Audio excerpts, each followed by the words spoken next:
እንግዲህ መረጃውን የሰጡና አባመኔት ከሌላ ቦታ የመጣ መረጃ አይደለም። በቀጥታ የገዳሙ አባመኔት የተናገሩትን ነው። በአሁን ሰዓት ገዳሙ ባዶ ሆኗል። በሙሉ ተሰደው ወጥተዋል። የወንዶች መነኮሳትም የሴቶች መነኮሳትም ወጥተዋል። እንግዲህ ከሴቶቹ ግድያ ያቆማል በሚል ተስፋ ጠብቀን ነበር፣ ግን ያ አልሆነም። እኔ አሁን የሚገርመኝ ነገር በጣም ከልቤ ነው የምናገረው። የሚገርመኝ ነገር የእናንተ ይሄ እንደው ጠቅላላ ጤናማው ሰው ይሄ ሊሆን ስለሚችል ይሄ ይሆናል ብላችሁ በዚህ ምንም በሌለ ነገር ውስጥ መልካም ለመቅባት ያሰባችሁ ሰዎች ናችሁ የምትገርሙኝ። እኔ በጣም የሚገርመኝ ይሄ ነው። የሚገርመኝ በዚህ ጊዜ እንኳን ሞት ወይ ስራዬ ብለህ ያስከውን ነገር እንዴት ስራህን ታቆማለህ እንዴ? እንዴት ስራህን ታቆማለህ? ጦርነት እኮ ስራ ሆኗል በኢትዮጵያ። ሰው መግደል እኮ ቋሚ ስራ ነው እንዴ? ለምንድን ነው የምትደነቁት? ስንት ጊዜ በኢትዮጵያ እንደው ከጎጃም ወደ አዲስ አበባ የሚገቡ አውቶቡሶች ስንት አውቶቡሶች ታገቱት ብለህ ብትጠይቅ ቁጥሩን ታውቀዋለህ? እስካሁን ድረስ የሆነው ልትነግረኝ ትችላለህ? አይችልም። ስለዚህ እኛ ነን እኮ እኛ በእኛ አይምሮ ስለምናስብ በዚህ የሆነ የሰውነት ባህሪ ባለው አይምሮ ስለምናስብ ኦኬ ይሄ በሚደረግበት ጊዜ ይሄ መሆን አይችልም ይላል አይምሮአችን ነው ያን የሚለው የኛ አይምሮ እነሱን ሆነን እኛ የነሱን አይምሮ እናነባለን ነው አይደለም። እንደዛ የሚባል ነገር የለም። ያማ ቢሆን ሲጀመር አሁን በዚህ ጊዜ ምክክር ያስፈልጋል ወይ? በዚህ ጊዜ እንደው መጀመሪያው ሲጀመር እኮ ምክክር የሚለው ነገር ፎርማል ለምን ምን አይነት ምክክር? በምድሪቱ ላይ በ190% ያለው የአገሪቱ ጠቅላላ ጦርነት ነው ያለው። ጦርነት በሌለበት ቦታ ላይ ጠለፋ አለ። ጠለፋ በሌለበት ቦታ ላይ የጉቦ ዝርፊያ አለ። ዝርፊያ በሌለበት ቦታ ላይ ግድያ አለ።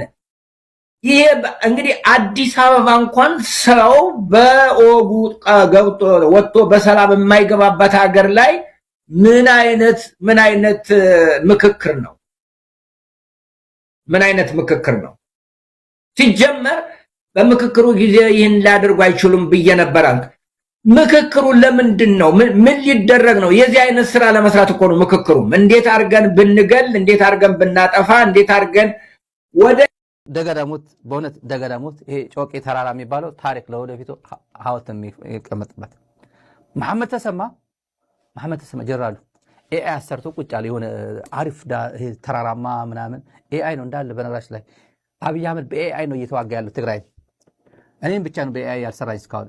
እኔ ምን እንደሚመስል በኤአይ አላውቅም። እኔ ራሴ ደብረጽዮን አይተናል። መንጆሪኖ አንዴ ውብ ያረጓታል፣ ወጣት ያረጓታል፣ አንዴ አሮጊት ያረጓታል፣ የሆነ አንድ ጭራቅ ያረጓታል። ይሁን ማለት ድሮ ጌታቸው ረዳን ጭራቅ አርጎ ይሰሉት ነበር ጻድቃን ጁንታዎቹ እያሉ በኢቲቪ። አሁን ግን ጌታቸው ለማምጣት አሪፍ ቆንጆ ከዩቲዩብ የሌለ አሁን በታሪክ የሌለ ፎቶ አሁን ሪያሊቲ የሌለው ፎቶ ከጎግል ምርጥ ፎቶ አምጥተው ዱቅ ያደርጉበታል። እንደዛ የማዶ የፕሬዝዳንት ኢሳያስ የድሮ አሪፍ ፎቶዎች የወጣትነት ፎቶ ያመጣሉ። ድሮ ያደርጉ ነበር። እኛ መስቀል አስመራ ተከበረ ተብሎ ዜና በሚሰራበት ጊዜ መስቀል በዓል እንደዚህ አይነት ማሽቋለጥ ሲሰሩ በነበር። አሁን ደግሞ ፈልገው ከዩቲዩብ ከጎግል በጣም መጥፎ ፎቶ በቃ ሌላ የሆነ ታሞ ምናምን የነበረበት ጊዜ ፎቶ ቅርጥት ያለ መጥቶ ይለጥፋሉ።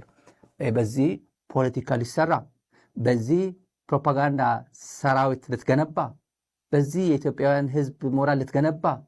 እኔ መልካ የኢትዮጵያ ህዝብ አያምነኝም፣ አያቀኝም። ደብረጽዮን ምን እንደሚመስል አያውቅም። ዝም ብለህ ግርጥት አድርገህ በኤአይ የምትሰራው የአዲስ አበባ ህዝብ ደብረጽዮን አያውቀውም። የአዲስ አበባ ህዝብ መንጆሮ ነው የማያውቃትም። መንጆሮ ነው ምን ማለት ነው? መንጆሮ ነው ማለት ቆንጆ ማለት እኮ ነው። ቁንጅና እኮ ነው።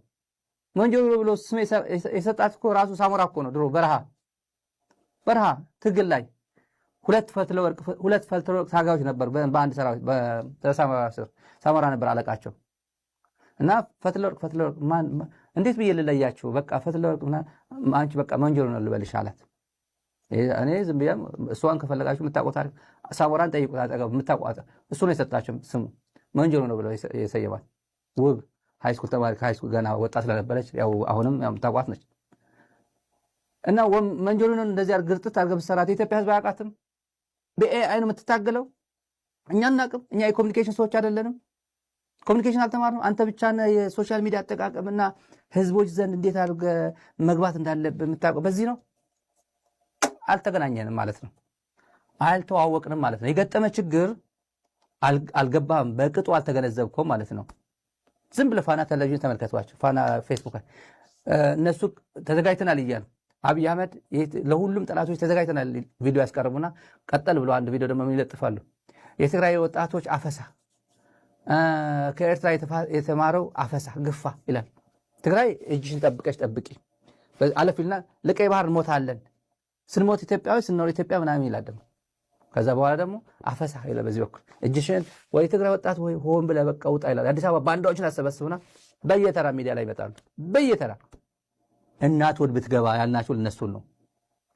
እናት ወድ ብትገባ ባንዳዎችም ዋና ትልቁ 4 ኪሎ የተቀመጠው አንጋፋ ባንዳው የትራንት ስራህን ታውቃለህ፣ የዛሬ አቅምን ታውቃለህ፣ ትገጥማለህ። መቅጠም ነው ብለሃል፣ ለመቅጠም ተዘጋጅተሃል፣ በዝግጁ ሆኑ እያልክ ትእዛዝ ትሰጣለህ። ይሄን አደርጋለሁ ትላለህ፣ የምታደርገው እናደርጋለን፣ እናያለን። እስራኤል ሰዎችን አምጥተሃል። የድሮን ኦፕሬተሮች እስራኤላውያን ናቸው፣ እናውቃለን። ሌላኛው ቀጣይ ክፍል ደግሞ መጥቷል፣ ምክክር እየተባለ እሱ ደግሞ በጣም አፍራሽ፣ በጣም ይህ ጽንፈኝነት ያለበት ሌላውን የሚያገልና የተለመደውን እብሪትና ትዕቢት የተሞላበትን ንግግር ነበረ ሲያደርግ የነበረው። ስለዚህ አሁንም በኮንቪንስና ኮንቪንስ በሚለው ያረጀ ያፈጀ አንዴ የተበላ ቁም ነው የሚባለው።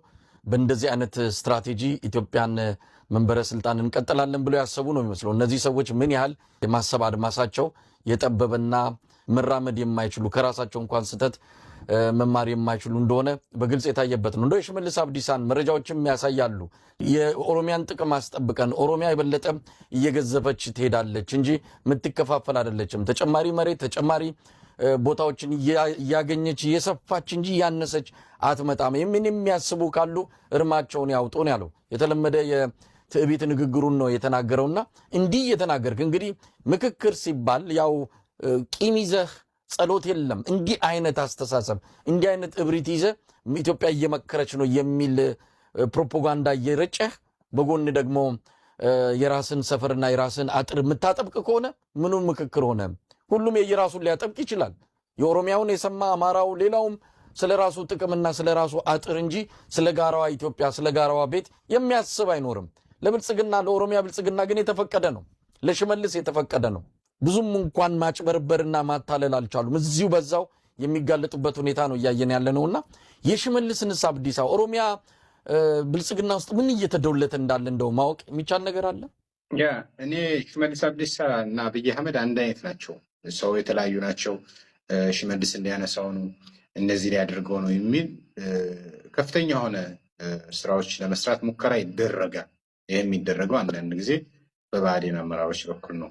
በእናንተ በኩል ይህን አጀንዳ አስኬዱት፣ የአማራውን ኃይል አስታግሱት ሲባሉ የብአዴን አክቲቪስቶች ደግሞ ይህን አጀንዳ ይዘው ይመጡና አብይ እኮ ደህና ሰው ነው፣ ሽመልስ ነው ክፉ ምናምን ይላሉ። ግን ወደኋላ መለስ ብለን ካየ ነው ጃኬት ተሸካሚ የነበረው ሽመልስ ነው። የአብይ አህመድ መጀመሪያ አካባቢ የኦሮሚያ ክልል ርዕሰ መስተዳድር ከመሆኑ በፊት አብዛኛው ከኋላው ድግ ድግ እያለ አብይ አህመድ እንደመጣ ሲንቀሳቀስ የነበረ ግለሰብ ነው።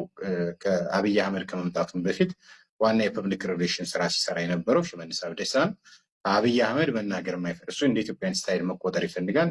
ሽመልስን ደግሞ እንደ ኦሮሞ ጋርዲያን ወይም ደግሞ ጥበቃ ለማድረግ ከፍተኛ ጥረት ይደረጋል። በዚህ መካከል እኔ እኮ ከእናንተ ጎን ነኝ ያስቸገሩኝ እነ ሽመልስ ነው እያለ የብአዴን አመራሮችን በተለይ የብአዴን አመራሮችን ለማታለል ሙከራ ይጠቀምባቸዋል። ስለዚህ ሽመልስ አብዲሳ የኦሮሞን ጥቅም እንደሚያስከብር አብይ አህመድ ግን እንትን አሳልፎ እንደሚሰጥ ከሰሞኑ ትርክት እየተነዛ ይገኛል እና ግን የአንድ ሳንቲም ሁለት ገጽታ አንድ ናቸው። እንደዚህ እንትን ብትለው ሁለቱንም እኩል ነው ወደ ላይ እንትን የሚሉት እና አብይ አህመድ እና ሽመልስ አብዲሳ እንደዛ ናቸው እና ግን ከዚህ በፊትም ራሳቸው ሄደን ባህር ዳር ላይ ኮንቪንስና ኮንፊውዝ አድርገን መጣን፣ ፖለቲካውን በላናቸው፣ አጭበረበርናቸው እንዳሉት አሁንም በዚህ ብሔራዊ ምክክር ኮሚሽን ስም በኦሮሞ ነጻነት ሰራዊትም በኦሮሞ ተወላጅ አክቲቪስቶች እና ኤሊቶች ስምም ኦሮሞ ክልል